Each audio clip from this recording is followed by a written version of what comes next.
may explicit understanding na the impeachment trial will carry over to the 20th Congress. At ayon ang nasa isip ni Jesus Escudero when he made that schedule. Pinaasa tayo Pinasa tayo na magkakaroon ng trial after the election period. Kasi again, naging alanganin ang pagtatransmit ng House of Representatives ng impeachment complaints laban kay VP Duterte. Kung parang pinasa naman kami, June 2, mag-i-start na yung presentation ng arguments ng articles of impeachment ng mga prosecutors. Pero nung nangyari, delayed na nga, minove pa to June 11 na kinabukasan ay Independence Day to give way raw sa mga priority bills ng administrasyon na gusto nilang ipasa. We have to respect the decision of the Senate President and the Senate. Yung sulat sa akin ni Senate President Jesus Escudero is pretty straightforward.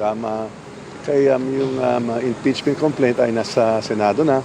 So we leave it to their sound discretion as to how they want to proceed and conduct. No? Akala ko yung para bang alisin na niya yung mga agam-agam tungkol dyan na magkakaroon pa ba ng trial o hindi.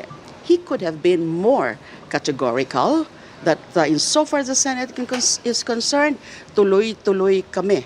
I was expecting that kind of a stance sa kanya earlier, but it was not.